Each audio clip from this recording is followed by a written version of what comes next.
É o primeiro dia da exposição à Epístola aos Efésios, versículo por versículo, capítulo 1, versículo 1, o tema é prefácio, tá bom? Prefácio é o tema da nossa mensagem. Pastor, o que significa prefácio? É um texto preliminar no princípio de uma obra, né, no caso essa aqui literária, que pretende apresentar o conteúdo da escrita. Então toda epístola no Novo Testamento ele tem um prefácio, né, um texto preliminar, e dentro desse texto preliminar aqui, ele já dá uma luz aqui do que ele vai tratar em toda a epístola. Então o primeiro dia aqui é esse que nós vamos trabalhar sobre esse tema, prefácio. Vamos ler o texto? Diz assim: Paulo, apóstolo de Jesus Cristo, pela vontade de Deus, aos santos que estão em Éfeso e fiéis em Cristo Jesus. Pode ocupar o assento, sempre glorificando ao nome do Senhor. A epístola aos Efésios foi escrita pelo apóstolo Paulo quando estava preso em Roma. Isso está escrito em Atos 28, do 30 ao 31. Ele estava sob custódia para ser apresentado no tribunal de Roma, e a Bíblia diz que ele ficou preso numa casa que ele mesmo alugou. Ele alugou uma casa, então ele estava sob custódia, ele estava sob prisão domiciliar. Só que a Bíblia diz que ele ficou 2 anos inteiros ali preso, mas só que ele não tinha impedimento para pregar o evangelho, pregar a palavra. Ele pregava sem impedimento nenhum.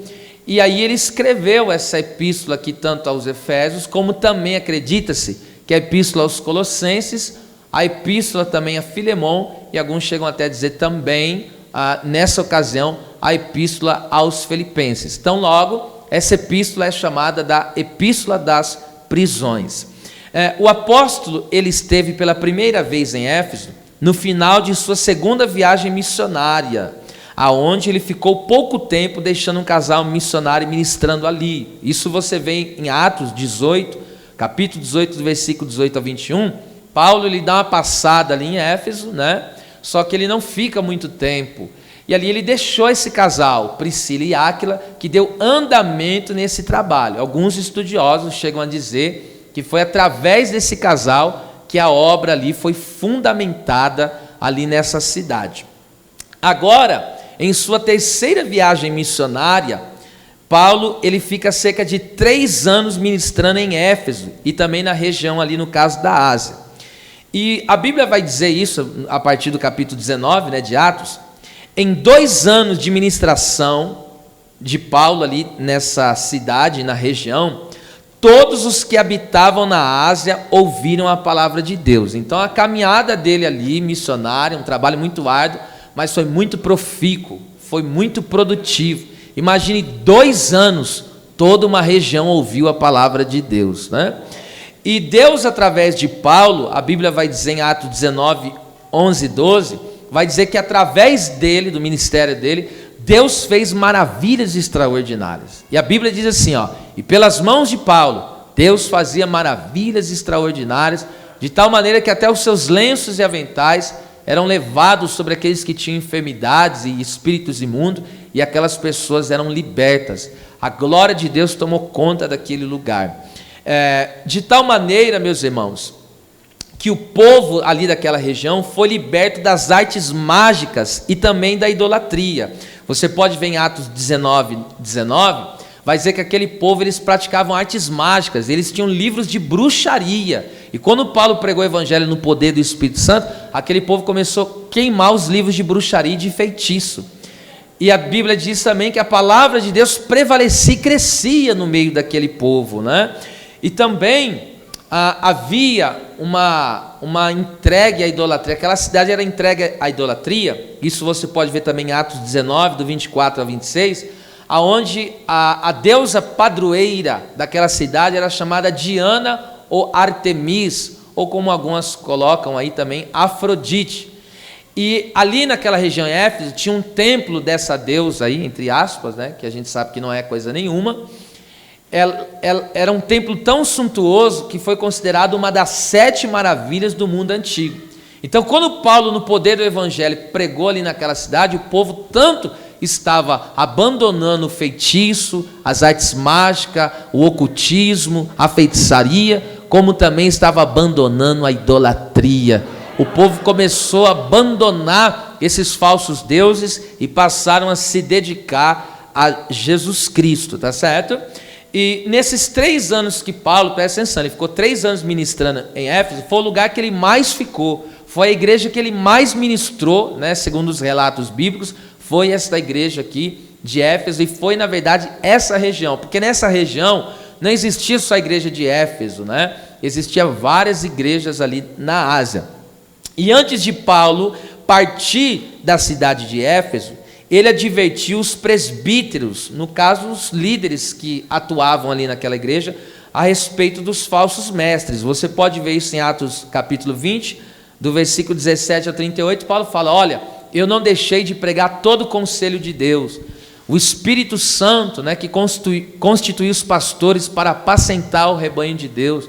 Agora vocês têm a responsabilidade de cuidar do rebanho de Deus, porque ele falou: depois da minha partida do meio de vocês, vão aparecer lobos cruéis, querendo devorar o rebanho. E ali Paulo, ele deixa essa palavra de alerta com os líderes da igreja, e não só isso, Paulo também deixou seu filho na fé, Timóteo, pastoreando essa igreja. Então Timóteo, ele ficou cerca de 1 ano e pouco pastoreando a igreja aqui de Éfeso. Você pode ver isso em 1 Timóteo 3,3, tá certo?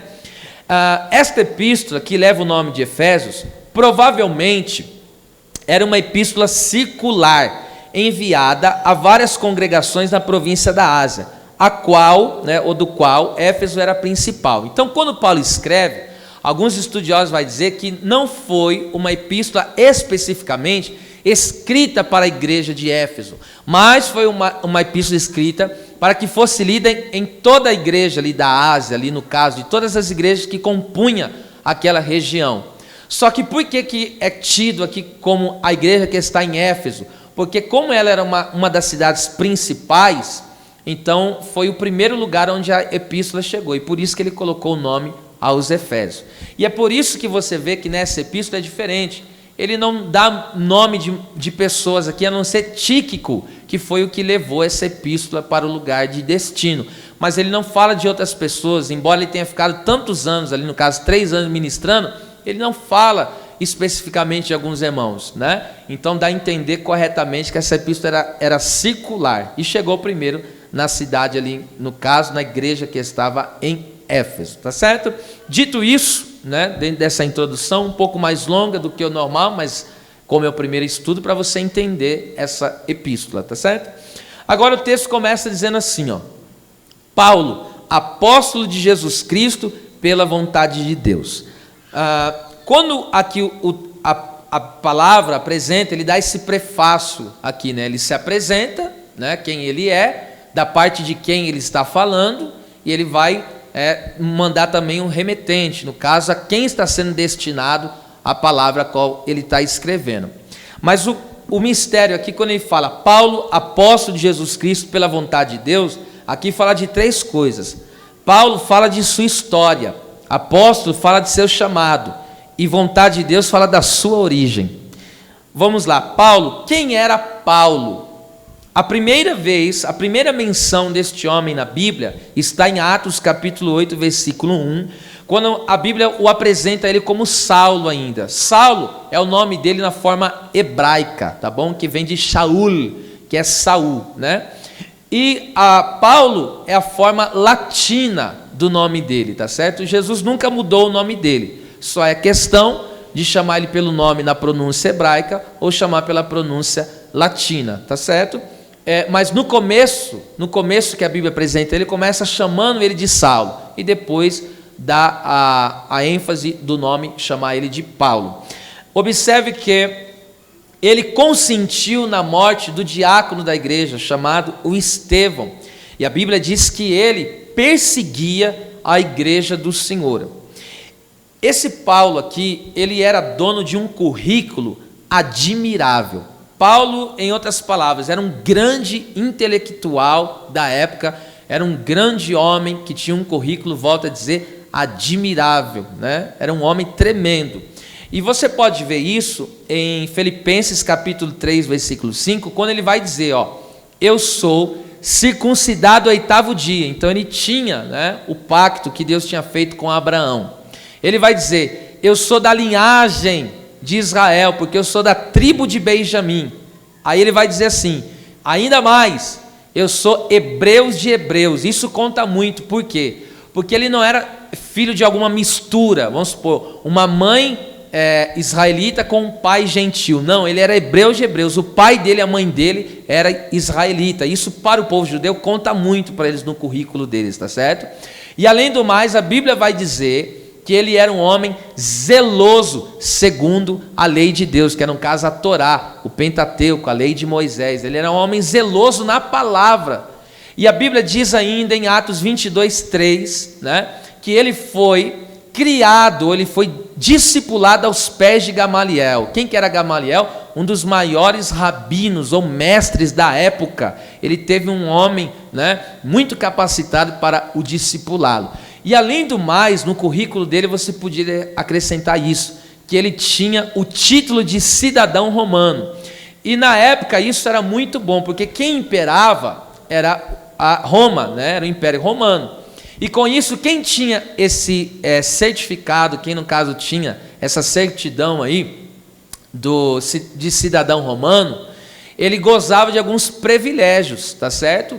Ele não passava por alguns infortúnios, alguma situação desfavorecida, de açoitamento, de prisão, ou casos assim desse tipo. Ele tinha alguns privilégios, né, por ter, né, ter esse título de cidadão romano, tá certo? Então, esse era, né, o apóstolo Paulo. Agora, a Bíblia vai falar a respeito da conversão deste homem. E a Bíblia vai dizer o quê? Ele teve que perder tudo. Ele teve que perder tudo que ele achava que era bom, para que ele pudesse ganhar a Cristo Jesus. Falei aqui, né, do currículo admirável que ele tinha, a grande posição que ele tinha, mas olha só o que ele vai dizer a respeito de toda a posição que ele alcançou, a respeito de tudo aquilo que ele viveu, que ele alcançou. Olha só o que ele vai dizer. Filipenses capítulo 3, versículos 7, 8 e 9. Olha só. Mas o que para mim era ganho, a posição, os títulos, tá certo? As honrarias, reputei por perda por Cristo. Olha que lindo o versículo 8. E na verdade, tenho também por perda todas as coisas, pela excelência do conhecimento de Cristo Jesus, meu Senhor, pelo qual sofri a perda de todas essas coisas, e as considero como esterco. Esterco aqui é fezes do animal, excremento do animal, e também pode ser traduzido como lixo, como sujeira, né?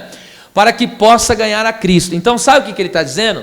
Ele falou que todos aqueles títulos, todas aquelas posições que ele alcançou, na verdade não levaram ele para Cristo, o afastaram de Cristo. E por toda a posição que ele tinha alcançado, não ter levado ele para Cristo, que é a salvação, o que ele falou? Eu considero como lixo. Então eu abro mão de tudo isso para que eu possa alcançar a Cristo. Então presta atenção, após ele ter um encontro com Jesus, ele considera suas vontades e títulos como um lixo, como nada, né? Então ele considera inútil. Ele está dizendo, tudo aquilo que eu conquistei nessa vida, toda a posição que alcancei, eu considero como nada, porque ainda que eu tivesse tudo isso e não tiver Cristo, é a mesma coisa que não ter nada. Jesus falou, ainda que você ganhe o mundo inteiro, mas se você perder a sua alma, o que adianta ganhar o mundo inteiro e perder a sua própria alma, perder a sua própria vida? Então Paulo está dizendo, eu abro mão da minha vida, eu abro mão das minhas vontades, eu abro mão dos meus sonhos, eu abro mão dos meus títulos, eu abro mão de toda a minha posição, só por uma coisa: eu quero Jesus, eu quero o Salvador. Agora veja só, o grande mistério da conversão de Paulo está em Atos capítulo 2, né, registra o versículo 9 ao 6, quando você sabe, ele estava indo a caminho de Damasco para perseguir os crentes, e subitamente, a Bíblia vai dizer, que veio um resplendor de luz, tá certo? E secou a ele, e literalmente ele caiu, e quando ele cai, uma voz fala para ele, que era o Senhor Jesus, fala: Saulo, Saulo, por que você me persegues? E ele então diz: quem é, Senhor? E aí o Senhor fala: dura coisa para ti é recalcitrar contra aguilhões. Em outras palavras, Deus já vinha chamando ele para a salvação, mas ele estava recalcitrando, que é dar coice. Então ele estava dando coice ao chamado da salvação. E Deus está dizendo: dura coisa. Deus dizia para ele: cada vez que você fugir do chamado da salvação, você vai se machucar. Cada vez que você fugir da minha presença, você vai se frustrar. Cada vez que você fugir da minha presença, você vai se lascar. É assim mesmo. Agora observa que quando ele tem esse encontro com Cristo, aqui está o grande mistério da conversão desse homem. Ele fala: Senhor, quando Jesus se revela, ele fala: eu sou Jesus, a quem tu persegues. E ele fala: Senhor, olha como ele chama Jesus, Senhor. Já está dizendo, Senhor é aquele que é dono. Então ele fala: Senhor, olha o que ele diz: o que queres que eu te faça? Então aqui está o grande mistério da conversão de Saulo. Quando ele tem um encontro com Jesus, ele chama Jesus de quem? De Senhor. Em outras palavras, agora eu não mando mais a minha vida, agora eu tenho um dono na minha vida.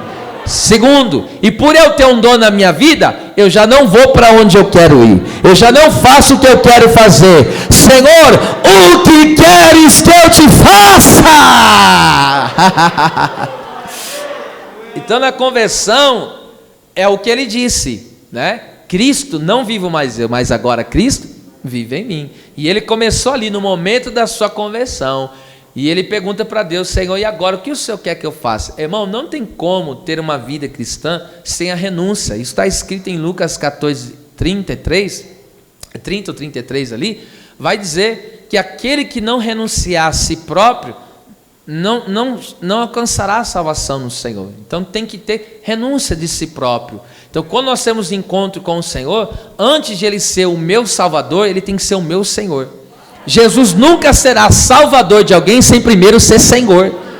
Então Ele é o meu Senhor. Agora, presta atenção, agora já não é mais do meu jeito, agora já não é mais as minhas vontades, agora já não é mais os meus valores. Por quê? Antigamente os meus valores era título, era posição. Agora os meus valores são o quê? Os valores do reino. É diferente, né? Então vamos lá. Falamos aí sobre Paulo. Agora, apóstolo de Jesus Cristo. A palavra apóstolo significa o enviado. É alguém enviado para uma missão. Logo após da conversão de Paulo, Jesus revelou o chamado, né, para Paulo. E nós vemos isso no mesmo livro de Atos 9,15, quando Deus levanta Ananias e vai até onde o Paulo estava, que no caso era na rua direita, na casa de um homem chamado Judas. E Ananias recebeu a palavra do Senhor. E a palavra foi essa: Ananias, vai e diga para ele que ele é um vaso escolhido para levar o meu nome diante dos reis da terra, diante dos gentios, que são as nações, e diante dos filhos de Israel. Então esse é o chamado de Deus na vida de Paulo: você vai levar o meu nome. Então Paulo foi comissionado por Deus para levar o nome de Jesus. Aonde? Aos reis da terra, ou seja, aos grandes da terra, entre aspas, né, que assim são chamados, os governantes da terra. Deus falou: você vai pregar diante desses homens. Você vai pregar também aos gentios, às nações, né, como um grande missionário. E outra, você vai pregar também aos filhos de Israel. E a Bíblia diz então que Deus revelou. E agora veja só o chamado, né, a Paulo. Paulo recebeu a revelação do Evangelho do próprio Cristo. Coloca aí rapidinho que acho que eu esqueci. Gálatas 1,12. Paulo, ele recebe o Evangelho de Jesus. Presta atenção, ele não recebe de homem, ele recebeu do próprio Deus, irmão. Ele recebeu do próprio Jesus Cristo. Tudo aquilo que nós vemos hoje escrito ali, que Paulo escreveu cerca de 13 cartas, né, que é o que se acredita, todas essas cartas que ele escreveu, ele não recebeu nada de homem. A Bíblia diz que ele recebeu direto de Jesus. Foi o próprio Jesus que deu a revelação para ele. Isso está muito claro aqui, ó. Porque não recebi, nem aprendi de homem algum, mas pela revelação de Jesus Cristo. Então foi o próprio Jesus que revelou a mensagem, né, para ele. Por isso que ele é um apóstolo. Ele recebeu a mensagem direta de Deus, tá certo?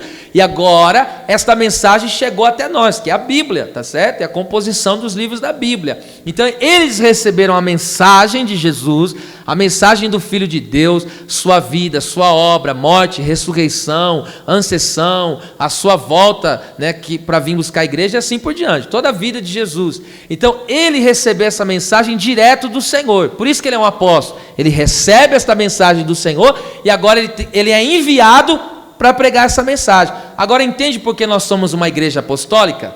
Porque nós estamos embasados na mensagem que eles receberam. Então a mensagem que o apóstolo Paulo e os outros apóstolos receberam de Jesus Cristo está aqui. E essa mensagem que eles receberam e deixaram registrada, nós estamos pregando hoje. Nós somos uma igreja apostólica. Entende? Então entenda uma coisa aqui muito tremenda. Embora ele tenha recebido, né, a mensagem do Senhor direto de Deus, o seu comissionamento direto do Senhor, mas ele só passou a exercer o seu chamado depois de ser discipulado e ministrado na igreja. Presta atenção.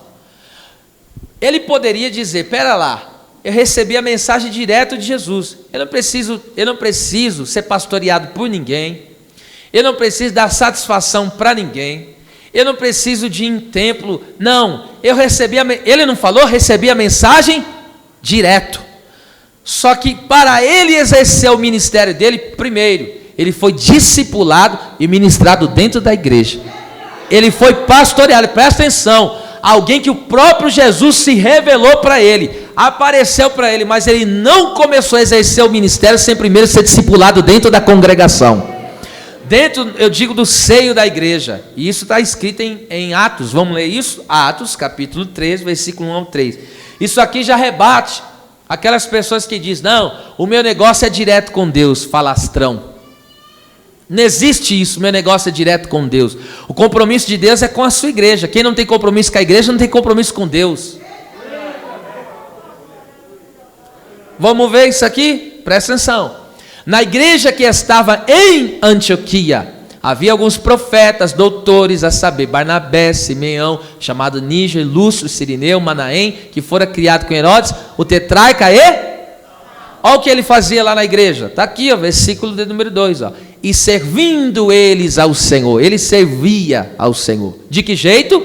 Jejuando, ó. E servindo eles ao Senhor e jejuando. Então ele servia, ministrando e sendo ministrado, tá certo? Ele passou pelo processo de discipulado, ele foi ministrado, ele passou um período, para você entender, tem gente que pensa que Paulo já chegou pregando no primeiro dia que ele se converteu, depois que viu Jesus. Ele demorou 14 anos para exercer o ministério, 14, filho. Paulo não chegou pregando da noite para o dia, ele passou por um deserto de 14 anos, porque é no deserto que Deus molda o caráter.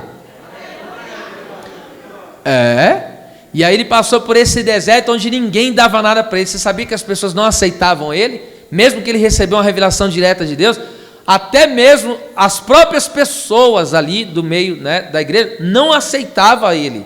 Até que Deus trabalhou, porque era um deserto que ele estava passando. Mas Deus trabalhou na vida dele. E ali, quando ele estava sendo discipulado, moldado, trabalhado pelo Espírito Santo, servindo ao Senhor na igreja, sendo pastoreado, o que aconteceu? E jejuando ao Senhor, olha lá, disse o Espírito Santo: apartai-me a Barnabé e a Saulo para a obra que os tenho chamado. Verso 3, olha lá. Então, jejuando e orando e pondo sobre ele as mãos, os despediram. Olha que coisa linda. Essa palavra que você leu comigo do versículo 2 aí, apartai-me, significa apontar, separar para algum propósito. Então, quando o Espírito Santo, disse o Espírito Santo, apartai-me, foi o Espírito Santo que viu Paulo, no caso, e Barnabé, mas eu só estou falando de Paulo aqui, que é a questão, tá? Então, o Espírito Santo viu o Paulo servindo ao Senhor naquela igreja, sendo servo naquela igreja, sendo ministrado, sendo discipulado. O Espírito Santo viu o comportamento, o andamento, a vida dele. Aí o Espírito Santo apontou. O Espírito Santo falou para o líder da congregação: aparta ele. O que é apartar? Separa ele, porque tem um propósito na vida do Paulo. O Espírito Santo usou o pastor daquela congregação, porque quando fala que disse o Espírito Santo tomou em profecia o pastor da igreja para falar com ele. Agora vamos lá, a palavra chamado significa convocar, ordenar, né? Chamar para si. Então o Espírito Santo apontou a Paulo, falou, eu tenho um propósito na sua vida, e agora falou o quê? Eu te convoco para esse grande chamado. Veja, irmão, foi em Atos capítulo 9 que Jesus apareceu para ele já foi batizado com o Espírito Santo logo na conversão, mas não foi aí saiu fazendo a obra assim não, filho, foi um processo tremendo que ele passou, e aí servindo ao Senhor ali na igreja que estava em Antioquia, o Espírito foi trabalhando tremendamente na vida dele, e aí sabe o que aconteceu? O Espírito Santo pega e fala, agora eu separo ele para essa obra, agora eu vou enviar ele para essa grande obra que eu tenho para fazer na vida dele, né? Então, quando o apóstolo se apresenta para os irmãos aqui em Éfeso e para a região, em outras palavras, o que ele está querendo dizer? O apóstolo aqui não é nenhum impostor, ele está dizendo, ó, eu não sou nenhum impostor por aí não, viu? Que se esconde atrás de título, porque você já reparou que tem pessoa que ele coloca o título dele acima do nome dele? Paulo não começa falando apóstolo Paulo, não, Paulo apóstolo. Por que primeiro Paulo e depois apóstolo? Porque antes do meu chamado vem o meu caráter, antes do meu título vem a minha vida transformada. Aí tem pessoa que fala assim, aí vai, né, tem pessoa que faz questão, já vi isso, tem questão, como que é seu nome? Pastor tal, não estou perguntando título não, estou perguntando qual o nome mesmo. Como que é o nome do irmão? Não é missionária tal. Não, filho, não estou perguntando um cargo, eu quero saber primeiro o seu nome, dá teu nome. Tem muita gente se escondendo atrás de um título. Eu sou pastor, eu sou pregador, eu sou cantor, eu sou tangedor, eu sou tocador.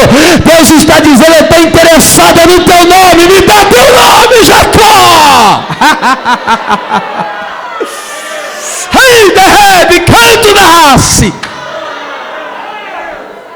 O que o anjo perguntou? O que o anjo perguntou para Jacó? Qual que é o teu? Quero saber que você é patriarca, alguma coisa. Eu quero saber o teu nome, dá teu nome. Porque o nome fala de quem é a pessoa. Quando você fala o nome de alguém, você já associa o nome da pessoa a ela. Entende? Uma pessoa é conhecida pelo seu nome. Veja aí, quando você fala Jesus, o que você pensa? Salvador, Senhor, Todo-Poderoso. Então o nome, presta atenção, está associado à pessoa. Não tem como separar o nome da pessoa. O nome está associado à pessoa. Então por isso que aqui, antes de ele colocar o título, o chamado, ele presta atenção. O caráter vem antes do chamado. Antes. Vem antes, tá certo? Então ele está querendo dizer para aqueles irmãos, olha, eu não sou nenhum impostor, né? Não estou me escondendo atrás de título, mas eu sou Paulo, aquele que teve a vida transformada pelo Senhor, e fui chamado para apóstolo. O que é isso? Eu fui discipulado, eu fui capacitado para fazer a obra de Deus. Então já no início da epístola, ele está dizendo para aqueles irmãos, eu não sou nenhum impostor aí não, que estou me ungindo, dizendo que eu sou, não. Eu fui primeiro transformado. Depois que eu fui transformado, Deus cumpriu em mim o seu chamado, aquilo que Ele me deu para mim fazer. Coisa forte, né, irmão? O chamado, ele tem 3 tempos. Quantos tempos? 3.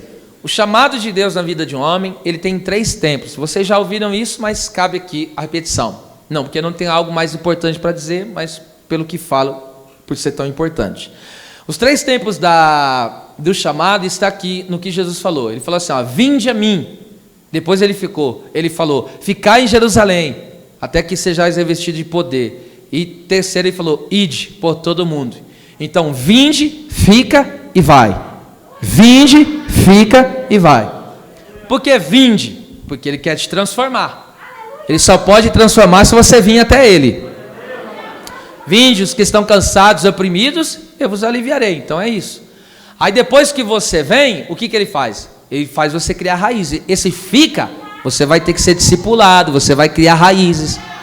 Aí depois que você criou raízes, o que ele faz? Começa a te usar. Agora ide.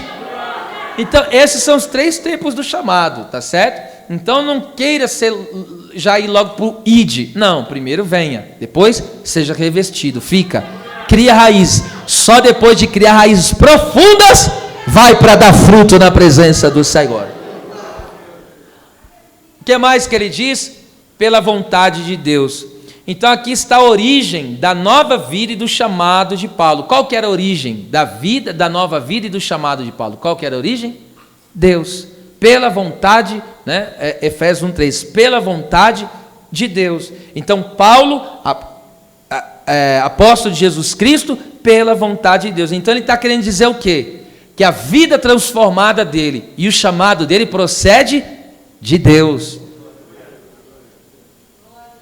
Em outras palavras, ele está dizendo, eu não sou nenhum aventureiro, eu sou enviado de Deus. Eu no alto me enviei, tá certo? Ele está dizendo, eu sou alguém que foi preparado por Deus. Eu sou alguém que foi capacitado por Deus. Eu sou alguém que estou debaixo de uma autoridade. Qual é a autoridade? É a autoridade divina. Vamos lá, olha só que coisa linda. A continuação, Atos 13:4, olha o que ele vai dizer, o texto vai dizer, né? Depois que a igreja orou por eles, né? E assim estes, Paulo e Barnabé, leia aí. Então, enviados por quem? Espírito Santo, ou seja, então, o envio do apóstolo Paulo foi de quem? De Deus. Ele está dizendo, a minha vida transformada, o chamado que eu tenho na minha vida, procede do Senhor. Procede do Todo-Poderoso. Ele falou, o meu chamado não é fruto da mente nervosa, não, foi o próprio Deus que está me enviando. Isso aqui é forte, irmão. Essa palavra enviado aqui significa fazer sair ou a partir de, mostra o ponto de partida, da onde, né, surgiu. Então essa palavra é muito forte. Por quê? Esta palavra, conforme eu digo, esta palavra marca o ponto de partida do qual a direção teve início. Então, quando fala enviado pelo Espírito Santo, então ele foi a partir de Deus que ele foi enviado. Entende? Não pegaram muito bem, mas eu vou dar um exemplo aqui prático. Lucas capítulo de número 5, versículo de número 3. Olha só. Jesus, ele pede o barco emprestado, olha só. E entrando num dos barcos, que era de Simão, pediu-lhe que o afastasse um pouco da terra. E assentando-se, ensinava do barco, presta atenção, do barco, a multidão. Então a palavra saía da onde? Do barco. Então a partir do barco, a pregação fluía. Presta atenção, da onde saía a pregação? Do barco. É o que eu estou dizendo que significa ser enviado. E a partir de, é onde se teve a saída, né? Da onde se origina, da onde partiu. Em outras palavras aqui, aí quando Jesus ele está pregando aqui a palavra, e a palavra está saindo do barco, tá certo? O próprio Jesus, ele agora fala para Pedro. Lembra que Pedro tinha passado a noite inteira e não pegou nada? Aí o que Jesus fez? Prega a palavra, ou seja, a direção saiu do barco, a palavra é a direção, mas aquela palavra saiu da onde? É como hoje, a palavra está saindo da onde? Do púlpito. Certo? É como se esse púlpito aqui fosse o barco. Jesus usou aquele barco como púlpito. E agora, observe. Aquela direção que saiu do barco, então a direção saiu, claro, a origem é a palavra de Deus, mas o canal foi onde? Do barco. E aquela direção, Jesus pegou e falou para Pedro, agora você vai e joga a rede em alto mar. Quando ele jogou, ele errou o alvo? Não, acertou na hora. Já pegou ali eu percebi que pegou. Em outras palavras, presta atenção, então saiu o ensino da palavra e a direção para que ele pudesse ter uma grande pescaria. Em outras palavras, aquele que é enviado de Deus, ele acerta o alvo. Entendeu? É por isso que quem é enviado por Deus, Deus respalda. Por quê? Porque Deus nunca erra quem ele envia. Entende? Escute aqui uma coisa que eu vou falar, isso aqui é muito forte, eu sei que tem muita gente que tem chamado de Deus como a mim e minha família, de fazer a obra mesmo, de viver integral no reino, tá? Mas deixa eu te dizer uma coisa: aquele que Deus envia não erra o alvo. Por quê? Porque foi enviado sob a autoridade do Senhor Deus. Enquanto ele permanecer na direção da palavra, ele não vai errar o alvo. Aleluia. É por isso que você não pode se auto-enviar, porque quem auto se envia, ele está dizendo, é por minha conta e risco. Mas quando é Deus que envia, Deus está dizendo, é eu que vou te respaldar, você é meu enviado. Diga assim comigo: Deus não erra a escolha. Qual é a prova bíblica? João 15,16. Não foi vocês que me escolheram, mas eu vos escolhi e vos nomeei, para que vades e deis fruto, e o vosso fruto permaneça. Eu estou profetizando: a tua casa não é o erro, a tua família não é o erro, a tua chamada não é o erro. Você não caiu aqui de paraquedas, você é o enviado do céu. Ei, tira, me canto la barraia. Deus não errou quando contou com você. Eu vou dizer de novo, você não é obra do acaso. Alguém, quem sabe, chegou aqui e sentou aqui agora, nesta cadeirinha confortável, quem sabe está dizendo, eu estou aqui por tanta coisa nenhuma. Deus não errou quando te chamou, Deus não errou quando te escolheu. Você vai acertar o alvo. Aleluia. E o grande mistério daquele que envia, sabe o que é? Encher a rede. Do que, pastor? De peixe, de alma. Tu é ganhador de alma, crente. Aleluia. Que forte isso, gente. Vamos lá? Eita, coisa boa. Por isso que eu falo, pregação expositiva é forte, né? A parte B aí do versículo 1, de Efésios. Vamos repetir o verso, ó. Paulo, apóstolo de Jesus Cristo, pela vontade de Deus. Isso já trabalhamos. Agora, segunda parte. Aos santos que estão em Éfeso e fiéis em Cristo Jesus. Isto denota, esse texto aqui denota a nossa responsabilidade e também a nossa posição espiritual. Então, a nossa responsabilidade está em Éfeso. E a nossa posição está em Cristo. Vou repetir. A nossa responsabilidade está em Éfeso, a cidade.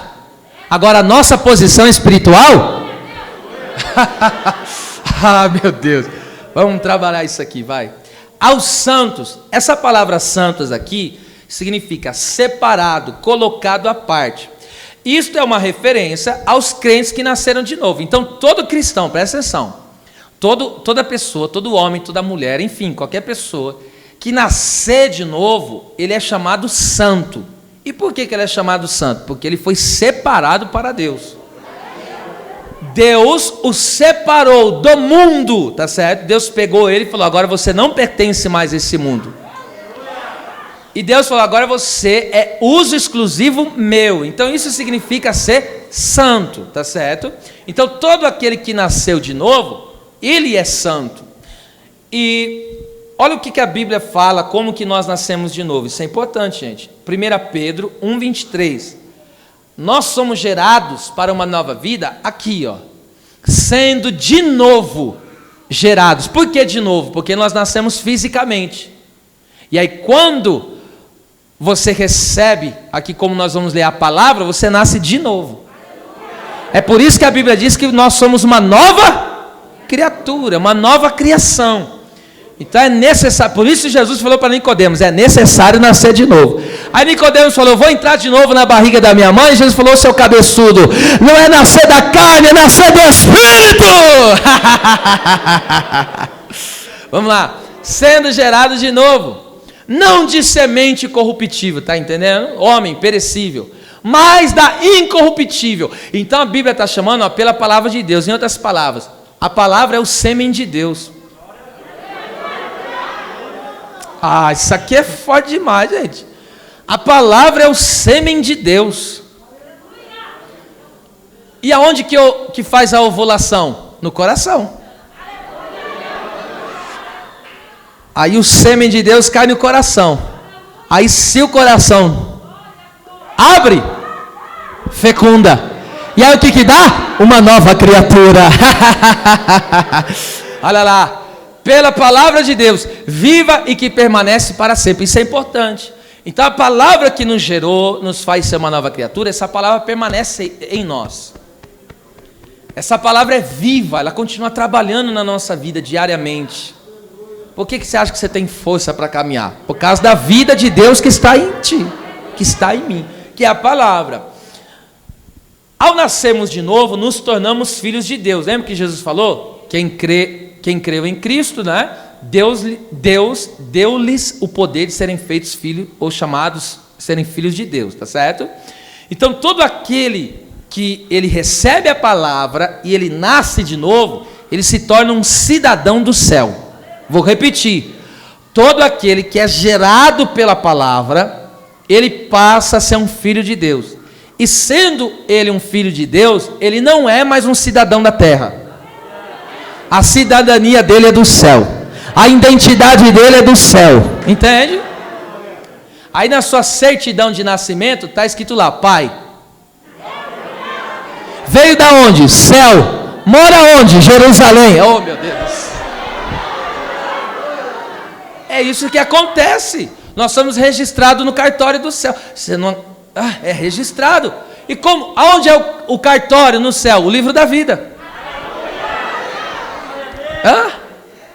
É o livro da vida, é o cartório do céu, filho.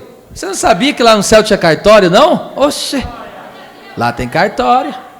Aí todo aquele que nasce de novo, o que ele... Ô irmão, estou sentindo a glória de Deus aqui, pelo amor de Deus. Todo aquele que nasceu de novo, vai lá Jesus e coloca: esse é meu filho.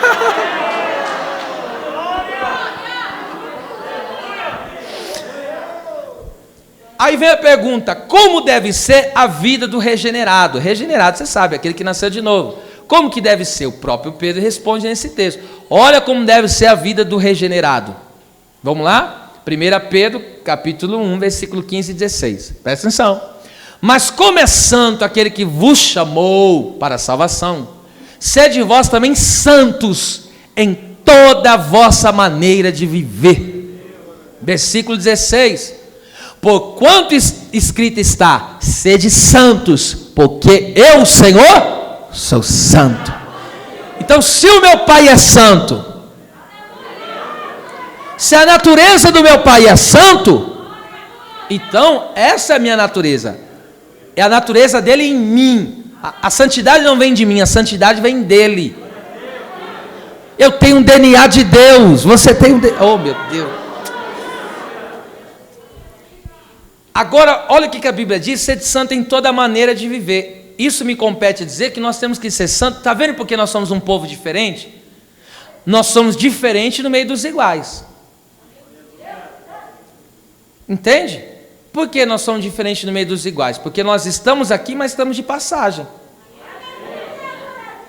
E o próprio Pedro vai dizer: vocês são peregrinos e forasteiros. Nós estamos aqui só de passagem. E alguém pega, aí você está lá no serviço, você está lá trabalhando. Aí alguém fala: nossa, mas você é diferente. É claro que tem que ser diferente. Por quê? Porque ele não é daqui, ele é do céu. E ele vive como o céu vive. Aí alguém chega e fala: nossa, eu percebo que você não fala palavrão. Por quê? Porque é santo. Alguém fala: nossa, eu estou aqui tanto tempo, eu percebo que quando aqui no serviço aqui coloca uma música mundana, você não gosta, você não curte isso. Porque ele é santo. O país dele não é aqui, a morada dele não é aqui, a casa dele não é aqui. Alguém olha para você e fala: nossa, como ele se veste com compostura, como ele se veste com decência, com pudor, porque ele não é da terra. Ah, pelo amor de Deus. Então, ser de santo em toda a maneira de viver, ser santo no falar, ser santo no viver, ser santo no vestir, ser santo no trato, tudo nas negociações. É santidade em tudo, filho. Você vai agir de acordo com a lei do teu país. Pastor, mas onde está o código de lei da minha nação? Aqui está tudo, o código de lei está aqui, filho. Os direitos e deveres está tudo escrito aqui. E alguém, você já reparou que alguém pega e olha para você e fala, nossa, mas você é diferente. É claro que tem que ser. Se alguém não notar a diferença, algum problema está acontecendo. Tem que demonstrar alguma diferença, tá? E essa diferença vem da palavra de Deus. Entende? Alguém fala, nossa, mas aí você está lá no meio das pessoas. Estou dizendo que nós, como cristãos, nós estamos nesse mundo, mas não pertencemos a ele.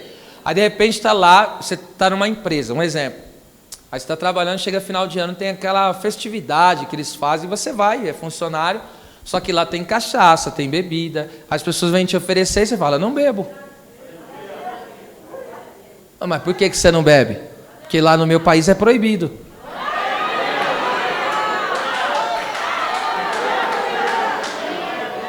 Alguém pode falar alguma coisa aqui?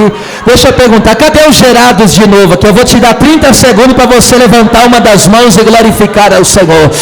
Chegará o tempo que nós veremos a diferença daquele que serve e aquele que não serve ao Senhor.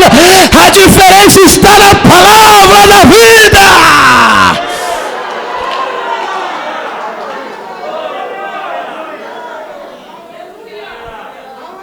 Aleluia.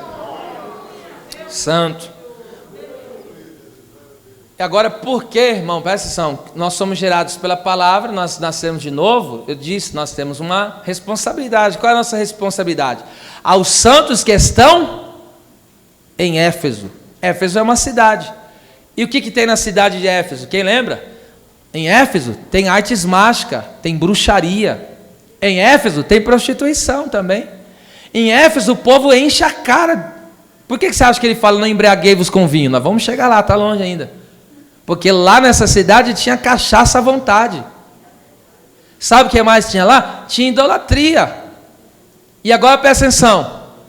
Olha isso aqui, gente. Isso aqui que eu estou pregando é evangelho. Então aquela cidade era dominada pelas trevas. Agora, depois que Deus nos regenera, Ele nos introduz dentro desse sistema. O que a Bíblia diz em 1 João 5,19? O mundo jaz no maligno. O que é mundo? É o sistema, está corrompido. O sistema foi vendido, tá certo? Então, todo ser humano que não está em Cristo, ele está no mundo. Ele está regido pelo sistema, né, de Satanás. Ele está preso ao sistema de Satanás. Tá certo? Aí quando o cristão, o servo de Deus, ele recebe a palavra, ele faz o quê? Nasceu de novo. Quando ele nasceu de novo, agora, ele tem uma outra cultura. Entende? E qual é o grande mistério? Por que Deus nos coloca na cidade de Éfeso? Por quê? Porque agora nós estamos lá para implantar o reino do nosso país. Por que nós oramos? Pai nosso que estais no céu, olha lá, santificado seja o teu nome. Vem o quê? O que é vir o reino de Deus? Do jeito que é lá, é aqui. Entende? Se o povo lá em cima é santo, o povo aqui também tem que ser santo. Se o povo lá em cima adora a Deus, o povo aqui tem que... Meu Deus! Agora, pega isso aqui, que essa palavra sirva de consolo para todos nós. Então, quando Deus nos alcança, nos regenera, entende? Nós nascemos de novo e agora nós vamos aprender de acordo. Por isso que fala nascer de novo. Quando alguém nasce de novo, ele não tem que aprender a se vestir, não tem que aprender a falar. Não, e aprende com quem? Com os pais, irmão. Então, quem nasce de novo tem que aprender com a Bíblia. O nosso pai trata conosco com a Bíblia. Então, ele vai aprender a se comportar, ele vai aprender a negociar, ele vai aprender a trabalhar, ele vai aprender a se vestir, assim por diante. E aí é o padrão do Pai, é o padrão de Deus, está aqui. Aí quando nós nascemos de novo, olha o que acontece. Jesus, ele na oração sacerdotal, ele entrega um mistério muito forte aqui, ó, capítulo 17, versículo 14 em diante, ó. Olha o que aconteceu. Dei-lhes a tua palavra, e o mundo os odiou, porque não são do mundo, assim como eu não sou do mundo. Segura aí. Então, quando Cristo nos deu a palavra, agora, olha o que a Bíblia diz, o mundo os odiou. E essa palavra aqui, odiar, significa detestar, perseguir com ódio. Agora vem a pergunta, presta atenção. Por que esse mundo nos odeia? Porque você não é mais dele. todos nós aqui estávamos no mundo. Nós andávamos como o mundo, falávamos como o mundo, tratávamos como o mundo.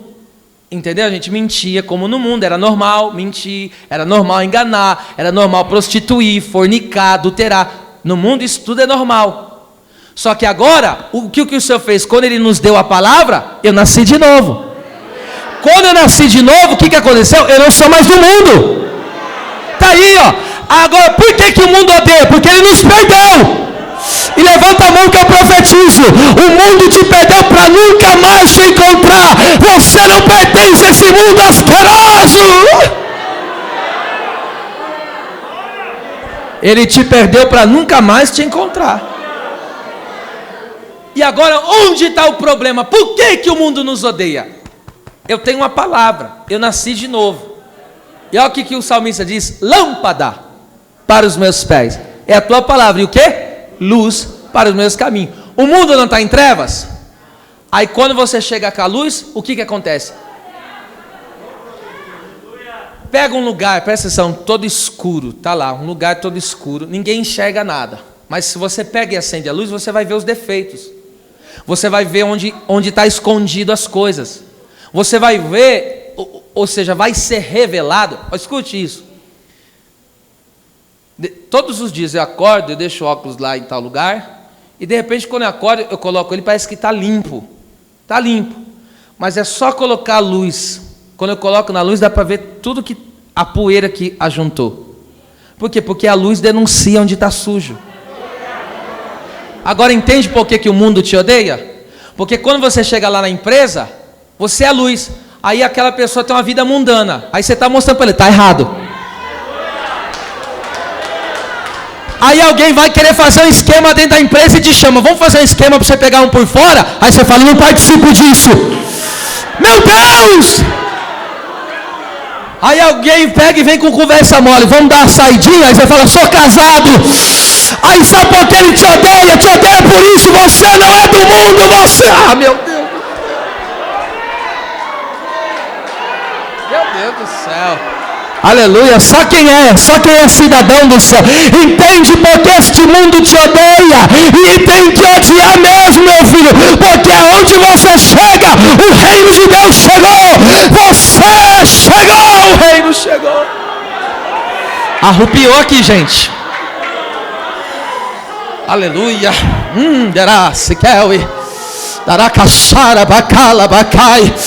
Agora entende porque tem pessoa que olha para você e fala, eu não suporto este crente. Você está entendendo porque tem pessoa que fala, eu tenho nojo de crente. É para ter nojo mesmo, cão sem vergonha. Porque não sou desta terra. A tua luz incomoda.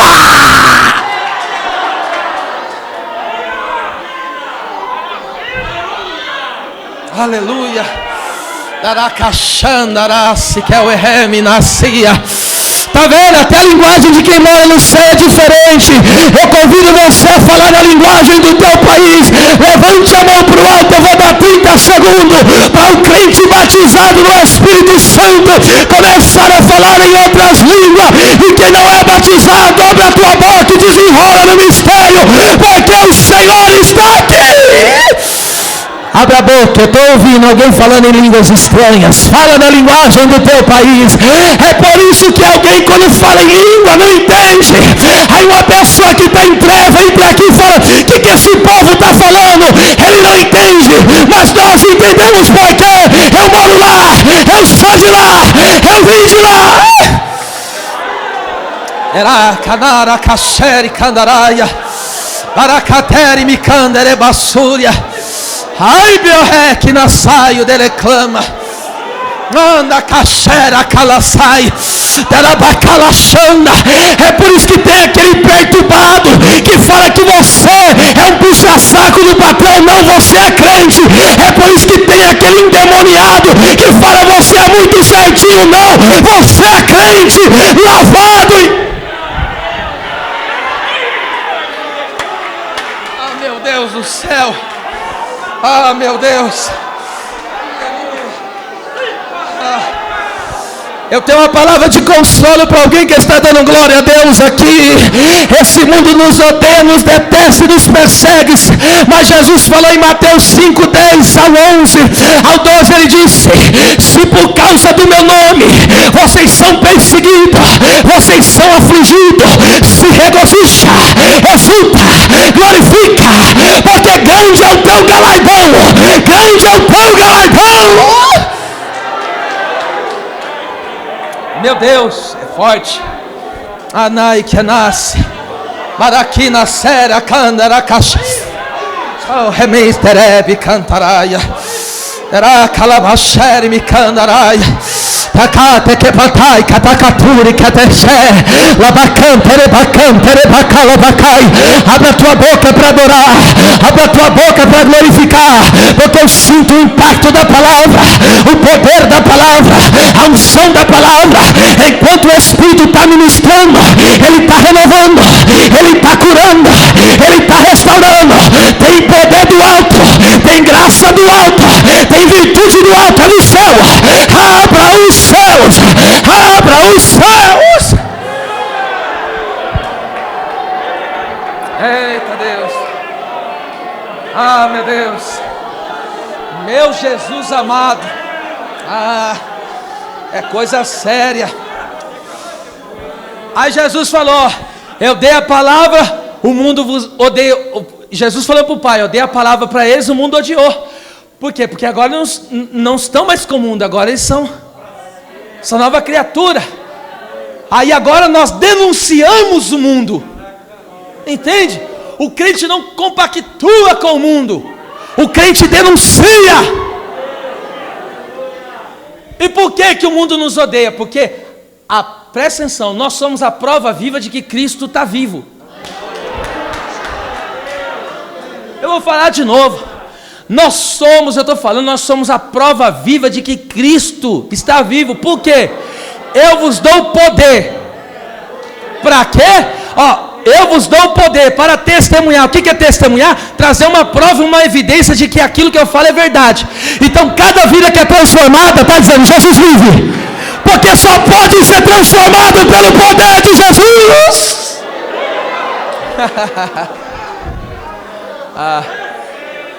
Aí quando presta atenção, aí você pergunta: pastor, mas qual que é o problema do mundo? Porque Cristo está vivo? Porque se Cristo está vivo, eles estão condenados. Se eles continuarem em trevas, e nós estamos anunciando, nós somos a luz. Se vocês não viver nesse padrão de vida, está morto. Agora entende por que o mundo nos odeia? Porque nós denunciamos que eles estão perdidos. Aí ele fala: esse aqui vem jogar na minha cara que eu estou perdido. Entendeu? Não estou falando que a gente fala com palavras. A vida, a nossa vida é uma pregação. Isso é violento demais, gente. Vamos lá, versículo 15. Jesus falou: eu não peço para que tire eles do mundo, não. Olha só. Não peço que os tires do mundo, mas que os livres do mal. Por que Jesus falou: eu não peço que tire do mundo? Esse é o mistério. Ele nos salvou para nos colocar dentro de Éfeso. Esse é o mistério. Só que dentro de Éfeso tem o quê? Tem perseguição. Por quê? Porque tem gente lá que mexe com idolatria. Você está entendendo que a nossa Éfeso é Assis? E aonde a gente estiver, mas estou dizendo em particular, aqui em Assis é a nossa Éfeso. E aqui dentro dessa cidade tem idolatria? Tem magia? Tem prostituição? Entende? Então o Senhor nos introduziu dentro dessa cidade.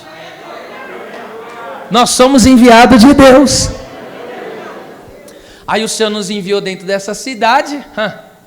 E agora nós denunciamos essas obras das trevas. E agora o reino de Deus avança quando? Eu sou o reino de Deus, porque eu estou sob o governo de Deus. E agora eu sou instrumento de Deus para quebrar a cadeia na vida daquela pessoa que está em trevas. Olha o que João Batista falou: arrependei-vos e convertei-vos, é chegado o reino dos céus. Então quando eu digo o reino de Deus chegou, o que eu estou dizendo? O meu rei reina, ele triunfou, ele venceu. O meu Cristo não está pregado numa cruz, o meu Cristo está... pelo amor de Deus, irmão.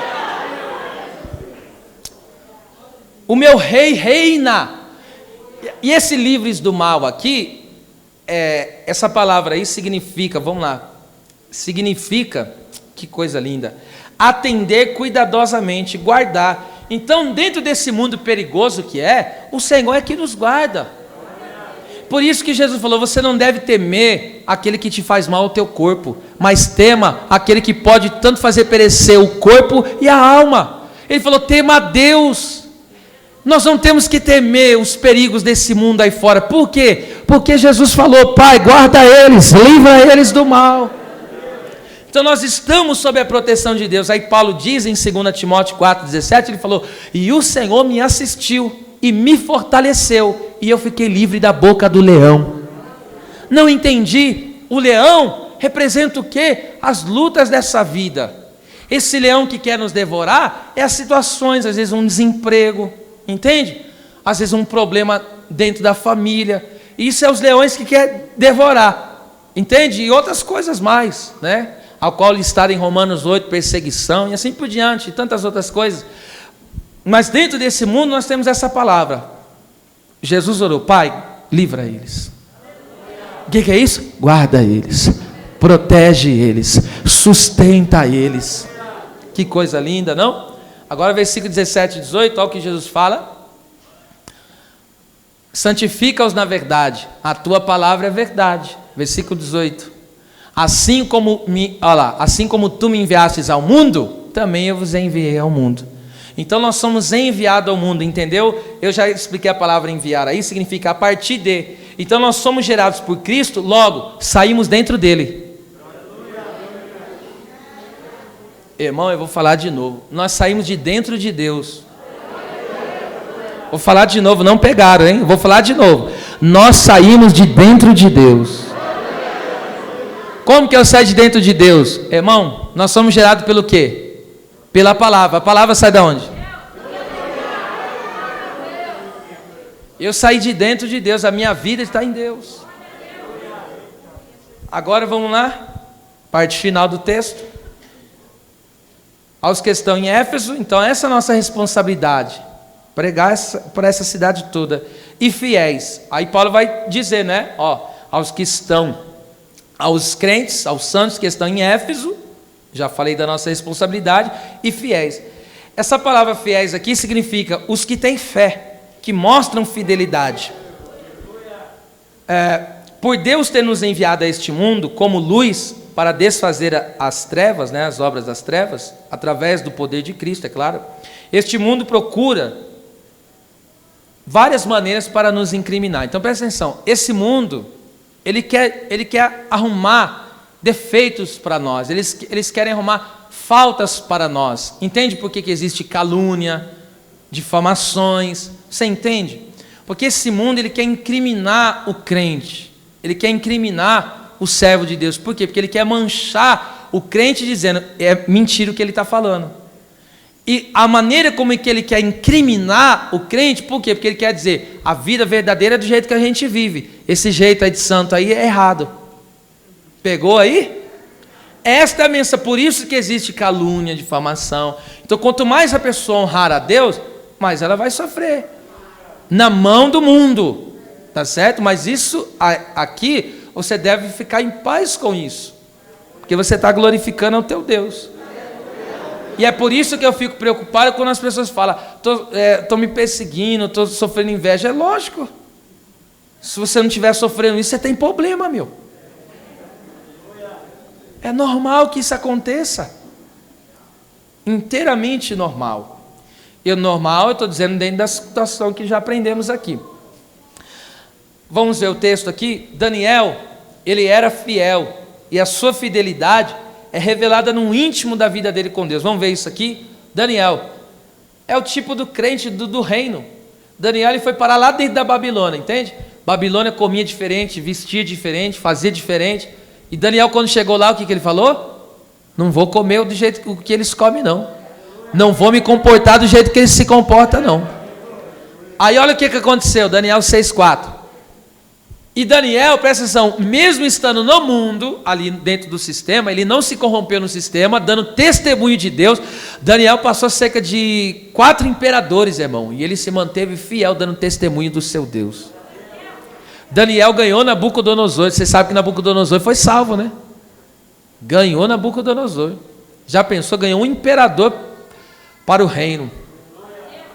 Essas coisas só Deus que faz. É como hoje, presta atenção, é como hoje um homem, vamos supor, Nabucodonosor é como aquele presidente lá da China. É como um cara daquele lá. E Daniel ganhou um camarada daquele. Com o quê? Com seu testemunho. Veja, aí foi se passando os tempos, os reinos, Daniel firme. Olha que lindo isso aqui, gente.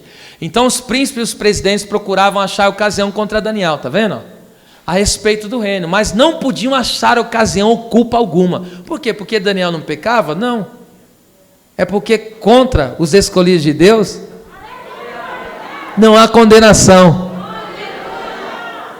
Quem os condenará? É Deus que justifica. Aí o crente, né, errou, mas se arrependeu. Aí o inimigo vai procurar culpa, cadê? Não tem mais. Porque, olha lá, porque ele era fiel e não se achava nele vício nem culpa alguma. Irmão, ele era fiel, crente fiel ao Senhor. E eu disse, a fidelidade de Daniel é revelada no íntimo dele com Deus. Por quê? Olha o versículo 10. Oh, gente, isso aqui é demais de chorar. Daniel, pois, quando soube que a escritura estava assinada, lembra que os homens falou? Quem buscar Deus num período de 30 dias vai ser jogado na cova dos leões. E Daniel não fez nem questão desse edito aí, porque o mundo quer que faz de tudo para você não orar. Entende? Porque o mundo quer consumir o seu tempo para você não orar. Até hoje está dando edito e tem gente caindo nesse edito. Tem crente que faz 30 dias que não ora. E ainda quer ter salário. 30 é o dia do trabalhador. Aí tem que falar, Deus, cadê meu salário? Cadê a minha vitória? Você está 30 dias sem orar?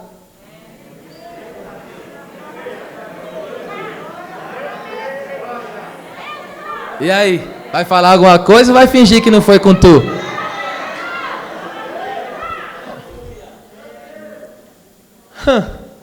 Entende? Às vezes o inimigo quer aumentar a carga de trabalho da pessoa, para que ela não ore, não tenha tempo para Deus. Cuidado com isso, hein? Vamos lá? E estava assinado, entrou em sua casa. Ora, havia no seu quarto janelas abertas da banda de Jerusalém, do país dele. E 3 vezes no dia se punha de joelhos e orava. E dava graças diante do seu Deus, como também antes costumava fazer. E aonde está aqui revelada a fidelidade de Daniel? Ele não se corrompeu do tempo que ele ficou na Babilônia. E detalhe, o Daniel, presta atenção, ele se tornou um homem muito próspero, mas próspero mesmo, dentro da Babilônia. Ele alcançou cargo de honra, tá vendo? Ele era para ser colocado como primeiro-ministro do império. Irmão, ele era um homem, como diz a linguagem odierna, top. Era o Daniel. Então Daniel poderia falar, pô, aqui está bem, as coisas estão bem em casa, estou prosperando. Então ele poderia pensar o quê? Vou me acomodar aqui na Babilônia. Aqui viver na Babilônia está tão gostoso. As coisas na minha vida estão dando certo, o namoro está certo, o casamento está certo, o salário está certo, está tão gostoso aqui. Mas o que Daniel fazia? Estava bom lá na Babilônia, mas ele abria a janela e ele olhava o quê? Para Jerusalém e falou, ainda que eu esteja prosperando na Babilônia, mas aqui não é a minha terra, aqui não é o meu lugar é Jerusalém. Não importa o quão maravilhoso Deus pode tornar, porque Deus pode fazer isso, eu estou dizendo entre aspas, né? Deus pode tornar a sua vida de uma forma tremenda, né? Pode te dar uma vida bem sucedida, abençoada, mas não se acostume com esse mundo, que as janelas da sua alma esteja escancarada. E eu profetizo que Deus te abençoe mesmo aqui, que Deus te prospere, mas não coloque o teu coração aqui. O teu olhar tem que estar em Jerusalém. Está vendo só? Então a fidelidade dele é revelada nisso. Sabe por quê? Porque muitos dos filhos de Israel, muitos, hein? Quando chegou o tempo de voltar para Jerusalém, irmão, por eles ter prosperado a Babilônia, falou, vou nada, vou ficar aqui mesmo, tá tão gostoso. E aí tem pessoa que acaba se envolvendo com relacionamento errado, pessoas acabam se envolvendo em coisas erradas e fica preso a este mundo. Mas não esqueça, a que reino você pertence. Não importa quantas coisas boas Deus faça por você, em você aqui nessa terra, mas não se esqueça, aqui é só uma passagem.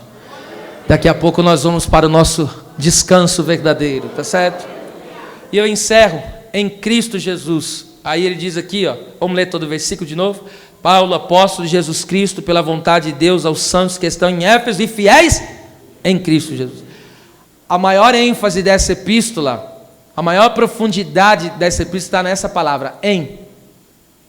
Tá? Ele já revela no começo, é o que eu estou dizendo, prefácio. É um texto preliminar que já, né, fala um pouco do que vai desenrolar a escrita. E aqui ele está dizendo, em Cristo. Em outras palavras, somente existe vida em Cristo. Ele é o cabeça, nós, a igreja, somos o seu corpo. Vamos lá, João 15:5, diz assim, ó. Eu sou a videira, vós os ramos, é melhor traduzido. Quem está em mim e eu nele, este dá muito fruto. Leia aí, 3, 2, 1. Olha lá, Jesus disse, sem mim, nada podereis fazer. Essa palavra podereis aqui significa ser capaz. Em outras palavras, sem Jesus você é incapacitado. Quando ele diz, escute isso, quando ele diz, eu sou a videira verdadeira, porque existe a falsa. Então ele falou, eu sou a videira verdadeira. E vós, os ramos, o ramo sai da onde? Sai da videira. E agora se quebra aquele galho, o ramo é como se fosse aquela parte da árvore que sai, tá certo? O braço da árvore, isso aí que é o ramo. Agora se você pega, vamos supor um galho, melhor dizendo, você pega um galho de uma árvore e quebra, o que vai acontecer com aquele galho? Perdeu a vida. Ele morreu, se tornou um galho inútil, seco, não presta para nada. Entende o que Jesus está dizendo? Vocês só têm vida se estiverem em mim. Então, ou seja, a nossa vida emana dele. É por isso que ele é o cabeça e nós somos o corpo. E a vida que está em nós emana dele. É por isso que eu digo, saiu do corpo, morreu. Saiu do corpo.